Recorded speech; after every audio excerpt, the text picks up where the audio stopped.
Recording live from the Northeast Georgia Business RadioX studio, this is Northeast Georgia Business Radio presented by Regions Bank. Start building your financial confidence at Regions Bank. Member FDIC, an equal housing member. Welcome back, folks, to another exciting edition of Northeast Georgia Business Radio. I'm your host, Tom Sheldon, and we're coming to you live from the beautiful Empower College and Career Center of Jackson County. Big thank you to our associate sponsor, Bottom Line Tax Solutions. Are you paying too much in taxes? You probably are. Back to the show. Hey, with me today, I have a great guest. This guy's got a great history in general the owner, the main man, Touch Grass Training. I have with me Zack Porter in the Northeast studio. Zack, welcome, sir. Hey, Tom, thanks for having me on today. Honored to be here. This is my first thing of anything I've done of this nature, so try to shake those jitters. I'm sure I'll be fine as we go on with this. Yeah, man. We're just hanging out, man. We're just hanging out. Two guys. Do you partake? You're a super healthy guy. Do you partake? Yeah. Do you really? I actually make wine. Do you really? I've been making wine for about 5 years now. It's actually pretty good. I bet. I like to have a glass every now and then. Nothing wrong with that. That is so cool, man. We got a lot to talk about. Touch Grass Training. That's a very interesting name. Now, you are a physical trainer.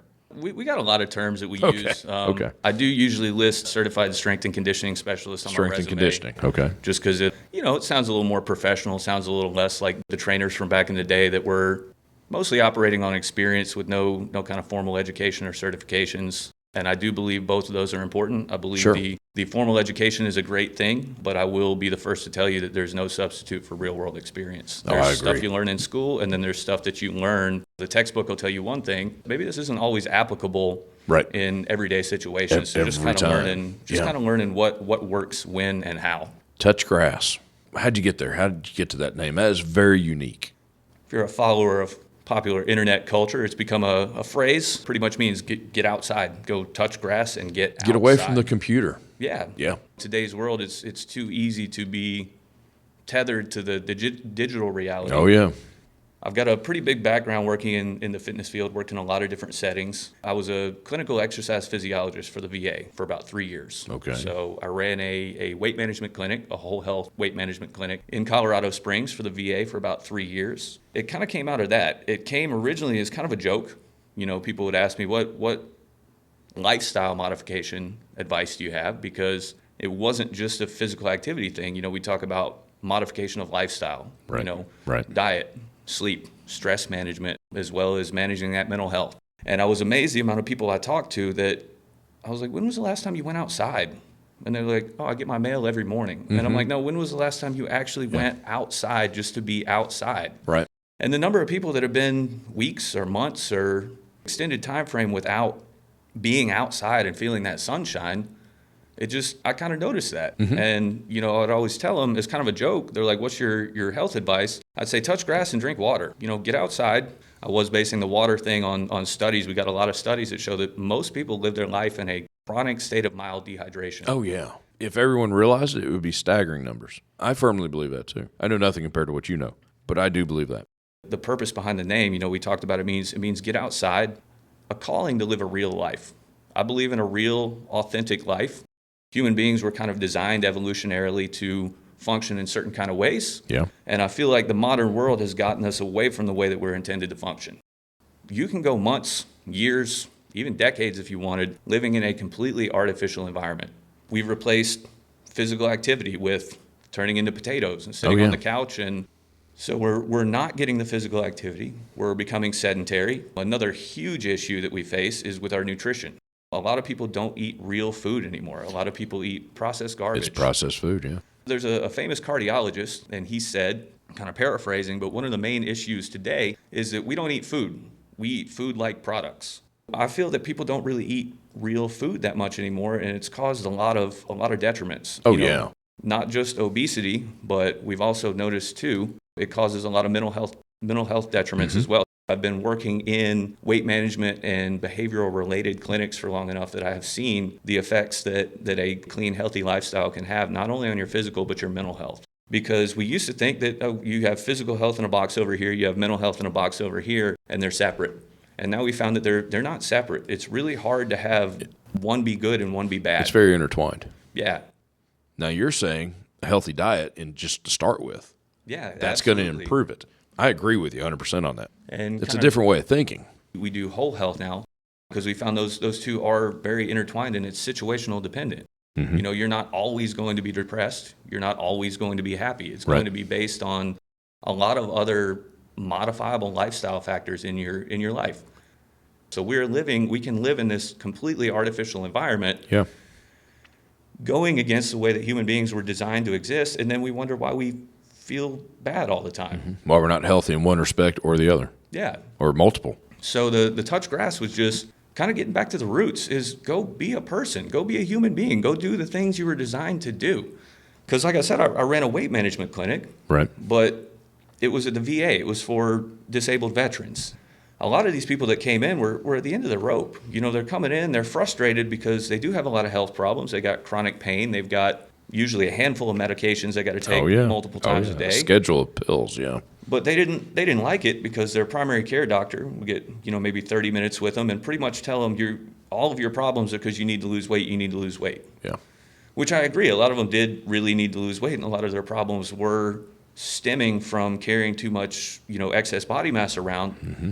But I would talk to a lot of these people, and a lot of these people suffered from depression, anxiety, PTSD, a host of other mental issues. I had one guy kind of came to this realization. He told me, he said, I want to lose weight, I want to do better, but I'm so depressed, I keep drinking every night, and every day is just a struggle for me to get out of bed and put my shoes on and get to work and do the things I have to do, and I can't really think about anything else. I'm used to dealing with soldiers and athletes, so I like to keep things in either short analogies or I like going into stories, because if I just tell them a piece of information, it's probably not going to stick.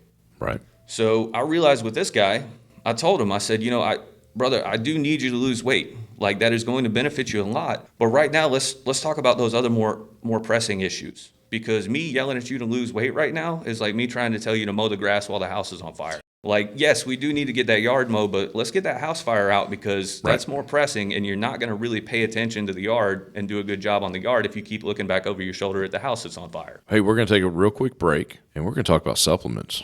Folks, we'll be right back. One of our great community partners is True Vista Communications. True Vista provides a full spectrum of services, all your communication and entertainment needs, including internet, video, voice including wireless, and security and home automation. Their dedicated professionals are always on hand to help you with setup, installation, and ongoing customer service to ensure your family has everything they need to succeed. With True Vista Internet, you can enjoy reliable, high speeds, and premium Wi-Fi with 100% whole home coverage. With better performance and better reliability, True Vista Internet helps you stay in touch with your loved ones.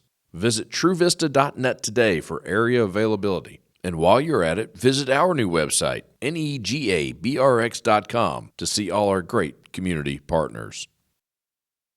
Zach, you still there? Yes, sir. Awesome. Man, what were we talking about? We were talking about basically some lifestyle modification. Absolutely. Kind of circling back around to what I was talking about how everything plays a important role in health. We would look at lifestyle, because going back to the analogy thing, I would always like to tell people, you can't out-train bad nutrition. Right. Or as I had one soldier tell me, he said, Coach, what you mean is you can't outrun your fork. And I said, I love that. I'm stealing that. Yeah, we're so using that. Because calories in versus calories out. A lot of people overestimate the amount of calories that they burn while exercising and underestimate the amount of calories that they take in while eating. Okay. So I used to use this as an example. I had a soldier that I trained. I was a strength coach for 4th Infantry Division and 10th Special Forces Group on Fort Carson. I lived in Colorado for about 5 years. I got all the hiking out of my system. But I had a soldier. Use him as an example because he didn't have a weight problem at all. He was actually a little bit underweight, and he loved his frosted honey buns. And he would bring in and eat a frosted honey bun every day. I mean, he's 18. He had the metabolism for that. Of a jackrabbit, sure. But I looked at the back and I said, all right, this has about 900 calories in it. The average person needs to walk about a mile to burn off 100 calories.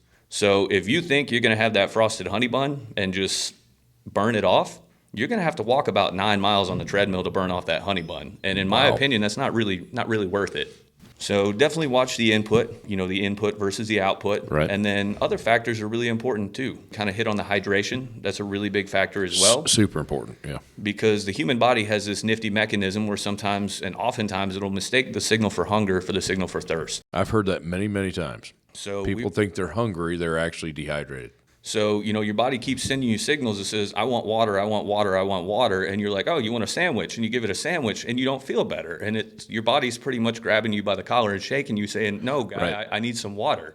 Yeah. Things like sleep as well. We found not only does the metabolism and recovery from exercise really drop off if your sleep isn't good, but the body has another survival mechanism where it mistakes that tiredness for lack of energy caused by lack of calories. So that's why if you'll notice, if you don't really sleep or you get a really bad night's sleep, you crave junk food the next day. Because your body says, I'm tired. Yeah. You know what provides energy? Oh, fat, calories, Some high-calorie junk. food. Yeah, provides energy. I am so going to keep track of that. I swear to you I am. Well, I don't get many bad night sleeps, though. Very rare. Very rare. So you're ahead of a lot of the population. Is that what it is? Yeah. I just have no stress in my life. I wish I could be on that train. I'm trying to figure out a way to get there. Open a podcast studio. Works every time. I got a personal training studio. It's pretty stressful. I can imagine. I got to know about it. I've been taking supplements for decades. Wow, I'm old. I've heard it all. Do this, don't do that. Do this now, don't do that later. I've heard it all. Talk to me, man. I can't wait for this. Whatever vitamin store, I guess, generic vitamin store you walk into, that guy is not your friend. He is a salesperson. Yeah, there's a lot of marketing gimmicks out there. Oh, and yeah. It kind of breaks my heart because I really do want to help everybody achieve their goals, and I feel like a lot of people who aren't quite as knowledgeable on the human anatomy and physiology get taken advantage of by clever marketing. So one of the things with supplements, one of the, I guess, dangers out there is the supplement industry is kind of like the Wild West. Mm-hmm. So it can be. The food industry, very heavily regulated. We got USDA, we got FDA, we have very strict regulations of what can and can't be in food, things that have to be labeled certain ways, stuff like that. The supplement industry really doesn't have that. Right. So in the supplement industry, there is really no obligation to prove that your supplement does what it says it does. Mm-hmm. Also, there's not a lot of very good, credible research on a lot of supplements out there. Right. There are a few supplements that have been researched very heavily. Pretty much caffeine. We know what that does. We do. know the dosage for that. We Right. know kind of the risks, rewards for that. And creatine. If you're familiar with creatine monohydrate, or some people take it in the creatine hydrochloride form, Mm-hmm. we know what that does. We know it's safe. We know it's effective.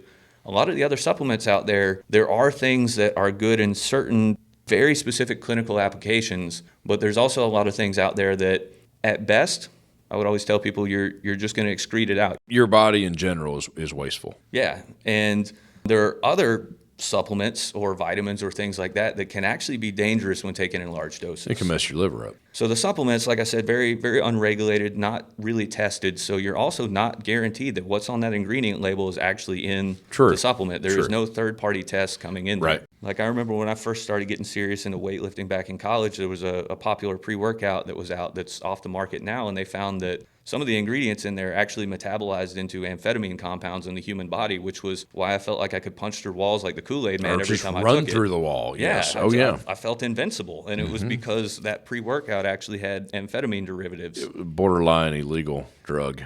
Yeah. That happens a lot in the supplement world, does it not? It does. And, that's They're always banning something.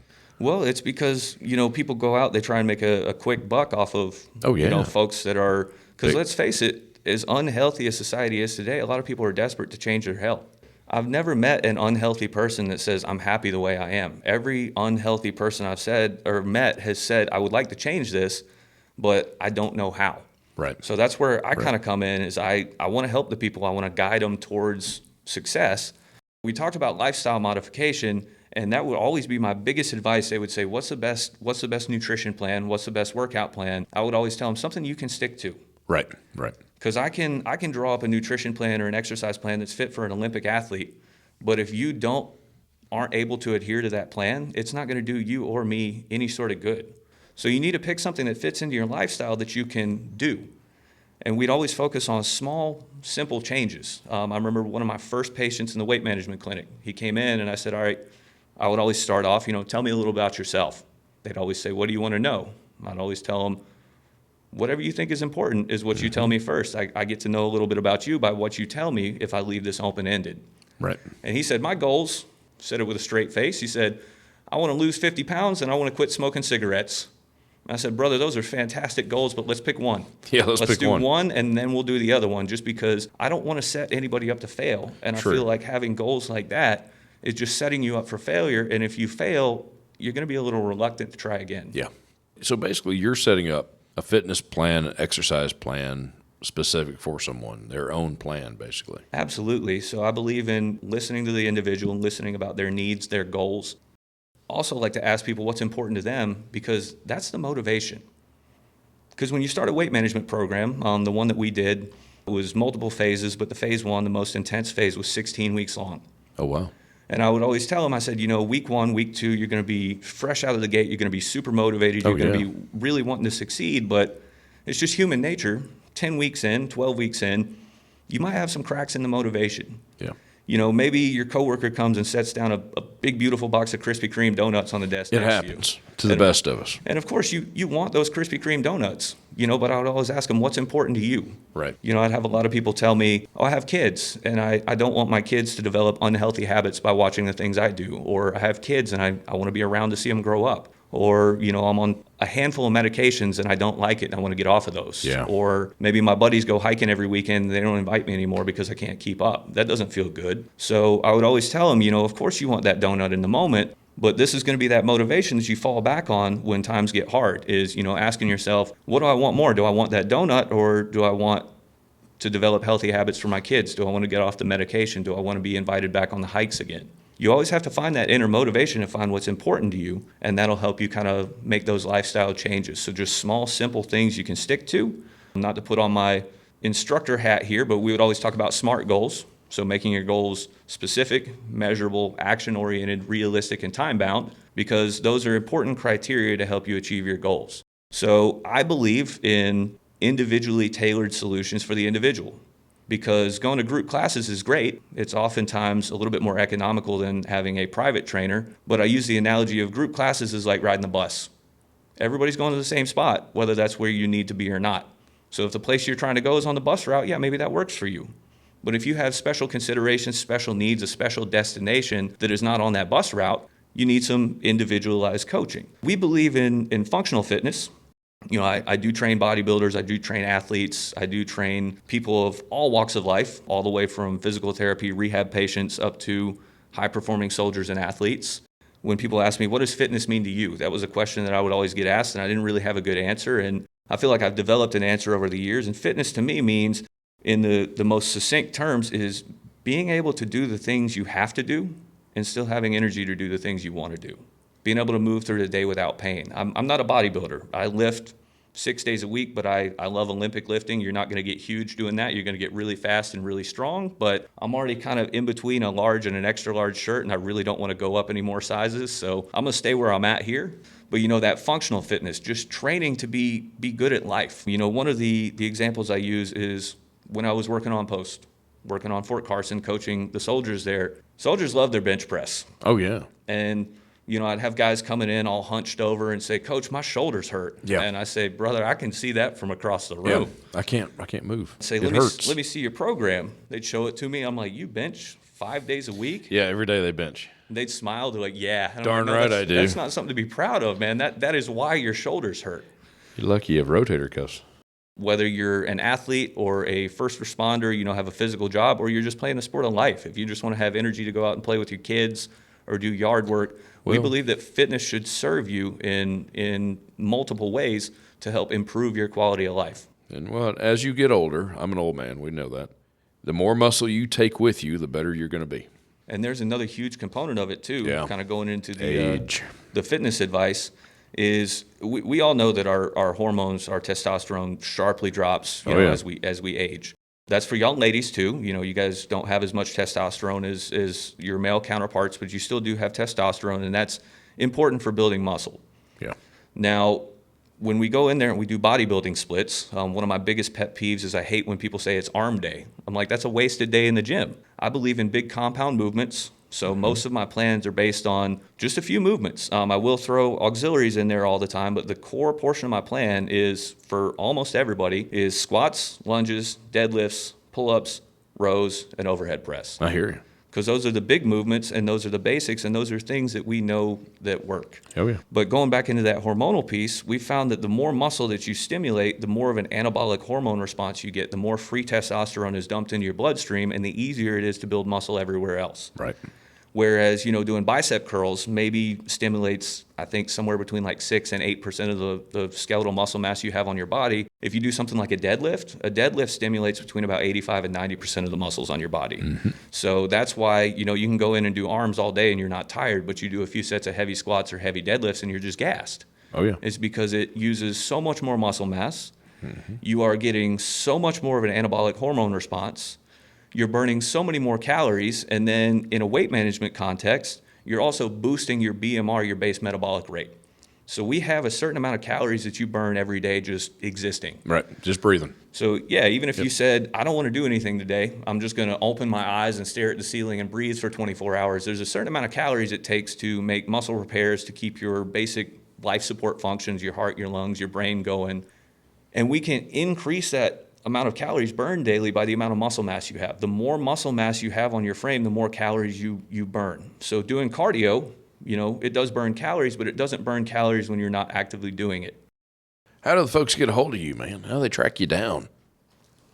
So we have a little private personal training studio. Cool. I want to highlight on that. It's not a big open gym. It's a personal training studio. I know a lot of people have told me, I want to go work out, but I don't feel comfortable at the gym. Right. And I get that, and I want you to feel as comfortable as possible. So we have it's a 750 square foot training studio. We got everything you need. We got a few machines. We got squat racks. We got a deadlift platform. Cool. I even have some space outside where we can run sprints and agility drills and stuff like that. So we are located just on the Banks County side of Commerce. Like you said, touch grass training. We are at 901 Duncan Road, although that is about to change because I got some new neighbors. We have a private drive now. There's a sign that says Endurance Drive out there. So if you're familiar with that area, that's kind of right where Sims Bridge and Duncan come together. Gotcha. It's just outside of Commerce. So I think it was about 25 minutes from here. If you want to get hold of us, you can give us a call, or we honestly prefer text because we're busy a lot. But if you're a phone call person, feel free to call. If we miss you, we'll call you back. 706-680-6703. Another great way to get hold of us is email, touchgrasstraining@gmail.com. We also have a website, touchgrasstraining.com. And then if you follow us on Facebook, so it's just facebook.com/touchgrasstraining. I do try about twice a month to put out a little educational video. So I just put one up yesterday about how to do cleans. So if you're interested in Olympic lifting, I kind of break down a 8-step progression to learn how to clean, because I think that's one of the most beneficial movements that you can do. Check out our Facebook page. Follow us on there. We put out a lot of educational short videos and stuff like that. I do try and incorporate my cat if I can, because nothing wrong with that. Everybody loves cats. Every video on the internet has cats in it. Video. So we've found that the cats and weights go well together. We use FMS, or functional movement screenings. Your first session, is free. You can come out. Let's say you got back pain, knee pain, something like that. We'll run you through some movement assessments, kind of see the way you move, maybe see some things you need a little love and attention on. Zach, thanks for coming in, brother. Yeah, thanks for having me on. They're going to hit my music any second now, and then we have to wrap up. But, there it is. Zach, thank you, man. Thank you. Good stuff. Good stuff. Folks, Zack Porter, Touch Grass Training. Go to the website, touchgrasstraining.com. Give him a call, 706-680-6703, or shoot him a text. The man's busy. He's training people. Shoot him a text. I'm Tom Sheldon. We'll talk to you soon. Savings goals keeping you up at night? Let a Regions banker help you build a Regions Green Print Plan, a free financial roadmap personalized for what matters to you. Start building your financial confidence. Visit Regions.com to find a branch near you. Regions Bank, member FDIC.